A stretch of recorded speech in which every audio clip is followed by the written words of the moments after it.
try to understand how to start an investment. For example, if you want to start your investment with 12,000 rupees, तो कैसे करें, क्या करें चीजें को, कौन सा प्रोडक्ट सेलेक्ट करें अपने 12,000 रुपीज पर मंथ के इन्वेस्टमेंट के लिए, जिसमें कि रिटर्न भी अच्छा आए और रिस्क भी ज्यादा ना हो. मीन्स ओवरऑल अगर हम बात करें तो हाउ अपना रिटर्न और प्लस इन्वेस्टमेंट भी सिक्योर्ड रहे. तो चलिए स्टार्ट करते हैं और समझते हैं कि आप कैसे और क्या चीजों को करें. तो सी बेसिक इन्वेस्टमेंट के लिए आपको केवाईसी करना होता है, ये आपको आइडिया होगा. आप डायरेक्ट भी कर सकते हैं और इफ यू नीड डिस्ट्रीब्यूटर और some advisor then you can go for that also. तो यहां हम स्टार्ट करते हैं कि कौन सा प्रोडक्ट हम सेलेक्ट करें. अगर हमें 12,000 पर महीने की इन्वेस्टमेंट करनी है तो which product we should go for. तो लेट मी टेल यू कि म्यूचुअल फंड से बेटर ऑप्शन आपके पास कुछ नहीं है. म्यूचुअल फंड में भी सिस्टमैटिक इन्वेस्टमेंट प्लान SIP, इसमें आपके पास फ्लेक्सिबिलिटी होती है कि मंथली बेसिस पे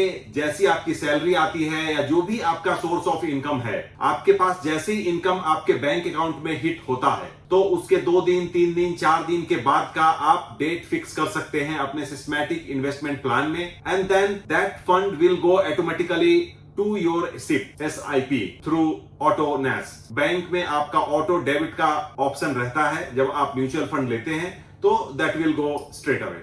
सो आपके लिए कोई हैसल नहीं है कि you have to pay to somebody और आपको कोई रिमिटेंस करनी है या कोई ट्रांसफर करना है. तो ये सारी चीजें ऑटोमेटिकली हो जाएंगी. अब चलिए, अब सबसे मेजर कंसर्न होता है कि हम म्यूचुअल फंड हमें पता है लेना है, हमें SIP करना है ये पता है, बट इसमें भी कौन सा प्लान हमें लेना है, because there are multiple plans by many fund houses. तो लेट मी एक्सप्लेन यू. अगर आप 12,000 रुपए का SIP कर रहे हैं मंथली, तो let's do for a long term and keep our approach little bit aggressive because time हमारे पास है. अगर हम 5 से 7 साल का प्रीव्यू लेके चलते हैं और एग्रेसिव भी रहते हैं तो that won't effect our return because risk is less. अब इसमें हम कौन कौन सा फंड ले पहले, तो सबसे पहले बताऊं, आप 12,000 रुपीज इकट्ठे एक प्लान में नहीं लगाएं. आप कम से कम 3 से 4 प्लान्स लें या 3 से 4 फंड में इन्वेस्ट करें. जैसा कि पता है देयर आर मल्टीपल फंड्स. आपके पास लार्ज कैप है, आपके पास स्मॉल कैप है, आपके पास फ्लेक्सी कैप है, आपके पास मिड कैप है, then you have index fund, then you have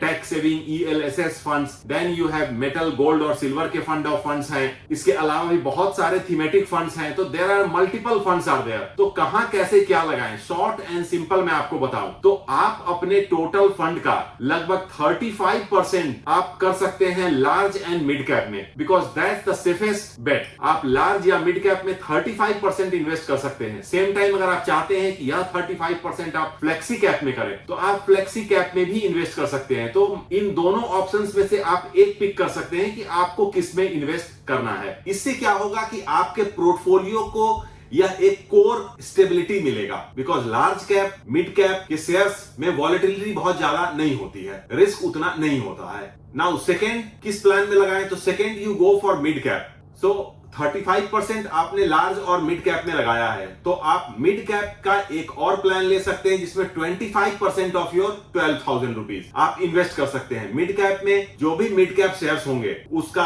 आपके पास वेटेज आ जाता है. एक चीज और मैं आपको बताता चलूं कि यहां आपको प्लान्स में सिर्फ मैं large cap mid cap small cap बता रहा हूं, बट जब फंड हाउस इन्वेस्ट करती है तो किसी एक शेयर में नहीं करती है. अगर आप सपोज मिड कैप में कर रहे हैं तो मिड कैप के कम से कम 20 25 30 डिपेंडिंग आपने कौन सा प्लान लिया है या किस फंड हाउस में आप इन्वेस्ट कर रहे हैं, तो आपके पास डिटेल्स होती हैं, आप वो चेक भी कर सकते हैं. तो मिनिमम 15 से 20 से 25 कंपनीज होती हैं जिसमें फंड हाउसेज इन्वेस्ट करती हैं. तो आप मिड कैप में 25% इन्वेस्ट कर सकते हैं and this will drive higher growth during market expansion, क्योंकि मिड कैप में यह आपके लिए बेनिफिट रहता है. नाउ द थर्ड ऑप्शन और थर्ड प्लान आप पिक कर सकते हैं स्मॉल कैप. कुछ आपको स्मॉल कैप में भी लगाना चाहिए, तो 25% more you can invest in small cap. तो इसमें जो भी स्मॉल कैप की कंपनीज होंगी, फंड हाउसेज स्मॉल कैप की कंपनीज में लगभग 15 से 20 से 25 कंपनीज में इन्वेस्ट करती हैं. अब depending on which plan you are picking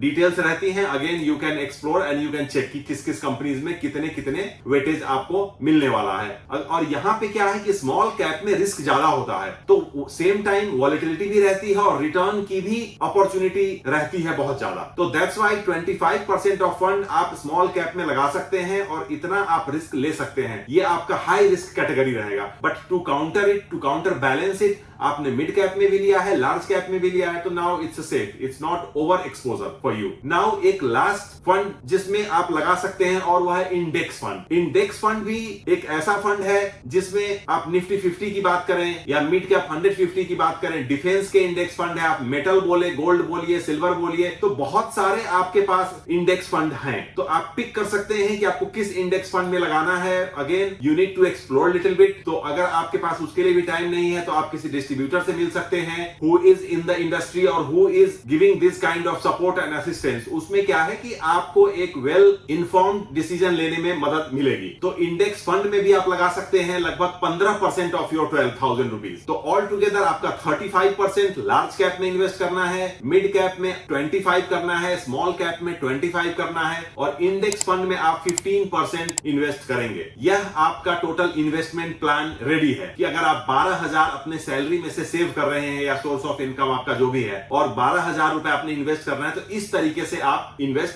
कर सकते हैं। इन्वेस्टमेंट में एक चीज आप हमेशा ध्यान रखें कि एनुअल बेसिस पे कम से कम 10 से 15% का इंक्रीमेंट जरूर करें। आप अमाउंट सपोज 12,000 से कर रहे हैं, आप 10,000 से कर रहे हैं, आप 8,000 से कर रहे हैं, आप जिससे भी स्टार्ट कर रहे हैं, आप उसको इंक्रीमेंटल बेसिस पे बढ़ाते रहें फ्यूचर के लिए। एवरी ईयर एक नया 10% 15% के अमाउंट का SIP स्टार्ट करें। That will help you to create wealth और long term with discipline and patience definitely you can achieve the target। चलिए अब जब टारगेट की बात करते हैं तो आपको यह भी बताता चलूं कि सपोज आपने 10 साल के लिए 12,000 रुपए का SIP किया है, तो अगर आप कैलकुलेट करेंगे तो टोटल अमाउंट ऑफ आपका प्रिंसिपल जो आपने इन्वेस्ट किया है 10 साल में, यह लगभग 14,40,000 रुपए बनता है। Means 14,40,000 rupees is your total investment. और अगर हम एक्सपेक्टेड ROI की बात करें तो बहुत कंजर्वेटिव बन के हम 12% CAGR की ही बात करते हैं, because that's on an average is achievable in mutual funds. Even it can go on the higher side, but वो जो आपको आएगा एक्चुअल, तो then you can do the calculation. तो बेसिक हम यहाँ कंजर्वेटिव होकर 12% पे भी अगर रिटर्न कैलकुलेट करते हैं तो लगभग 13,48,000 रुपए का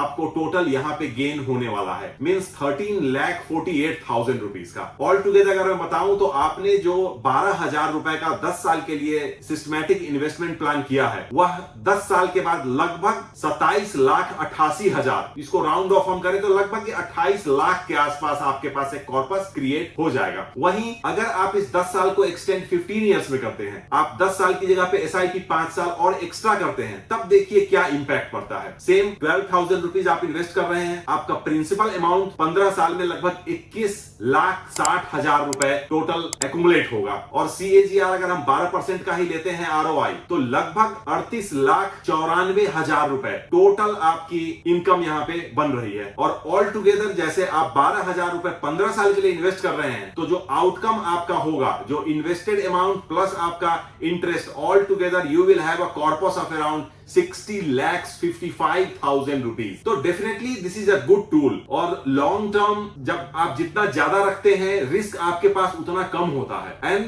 basically it's a habit, everybody should develop this habit कि सैलरी आपकी जो भी है उसमें से आप सेव करने की कोशिश करें 15%, 20%, 30%, जितना भी मैक्सिमम हो सकता है, and start doing some SIP। So simultaneously you will create a corpus for yourself after 15 year 20 years. यह तो मैंने आपको आज म्यूचुअल फंड और SIP के कुछ ऐसे तरीके बताए हैं जिससे आप अपना इन्वेस्टमेंट स्टार्ट कर सकते हैं। इसी तरह के मोर इंफॉर्मेटिव और एजुकेशनल वीडियो के लिए don't forget to subscribe my channel. Same time press the bell icon, तो जब भी मैं नया वीडियो लाता हूं तो you will get the notification. By the time I am coming with the next video, stay safe, stay healthy. Thank you.